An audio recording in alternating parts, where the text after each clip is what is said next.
လုံးပဲမင်္ဂလာပါမြန်မာnew channel ကနေအားလုံးကိုကြိုဆိုပါရစေဒီနေ့ကျွန်တော်တင်မဲ့ concept ကတော့အေးစားတဲ့မှာလို့ခေါ်တဲ့ဒီမှာအကြောင်းပဲဖြစ်ပါတယ်ဒီဇလန်ကိုညဘက်တယောက်တည်းနားမထောင်ပါနဲ့ဘာလို့လဲဆိုတော့ဒီဇလန်ကအရေးကိုစားတယ်လို့ပြောချလို့ပါဒီနေ့မှာတော့ကိုကြီးအောင်ကမြို့ပြင်မဲ့စိတ်ုပ်တစ်ခုမှာညစောအလုပ်လုပ်ခဲ့ပါတယ်သူရင်ပြန်လာတဲ့လမ်းကတူတန်ဟောင်းတစ်ခုနဲ့ကကြက်ဖြစ်ပြီးညဆိုရင်လူသွားလူလာလုံးဝမရှိခဲ့ပါဘူးဒီညအချိန်က7 နာရီခွဲခဲ့ပြီလမ်းမပေါ်မှာမိတိုင်းတွေကတတိုင်းနဲ့တတိုင်းမလင်းနဲ့အလင်းတွေကမတည်ငြိမ်ဖြစ်နေပါတယ်အဲ့ဒီအချိန်မှာမိတိုင်းတစ်ခုအောက်မှာအဖီအောင်ဝတ်ထားတဲ့မိန်းကလေးတစ်ယောက်တိတ်တိတ်လေးရနေတာကိုကိုကြီးအောင်ကတွေ့ခဲ့ပါတယ်သူမရဲ့စပင်စီတွေကသူ့မျက်နှာကိုအပိဖုံးထားပြီးသူကောင်းကိုငုံထားတာကိုတွေ့ခဲ့ရပါတယ်ကိုကြီးအောင်လည်းစိတ်မကောင်းစွာဖြစ်သူမရှိရဘက်ကိုတွားပြီးတော့အမညလေးကြီးတယောက်တည်းပါဖြစ်နေလေလို့မေးခဲ့လိုက်ပါတယ်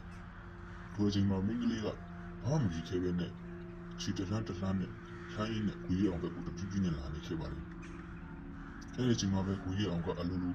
မိတိုင်းအောက်ကိုကြီးမိလိုက်ခဲ့ပါတယ်သူမရဲ့အိမ်မရှိခဲ့ပါဘူးဘယ်လိုကောင်တာတွေကအချက်ချင်းကိုမြန်လာခဲ့ပါတယ်ထပ်ဆုံးမလုံးလို့တဲ့အချိန်မှာပဲမင်းကလေးကအကောင်ကိုတဖြည်းဖြည်းနဲ့မြောင်းလိုက်ခဲ့ပါတယ်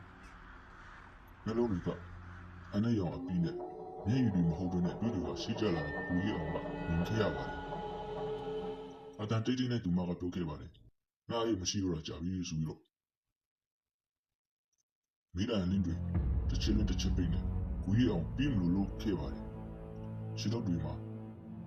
ကနေထားတယ်လို့ပဲခြေထောက်တွေကမေကြီးနဲ့ကနေထားတယ်လို့ပဲကျွန်တော်တို့လှုပ်လို့မရတော့ပါဘူး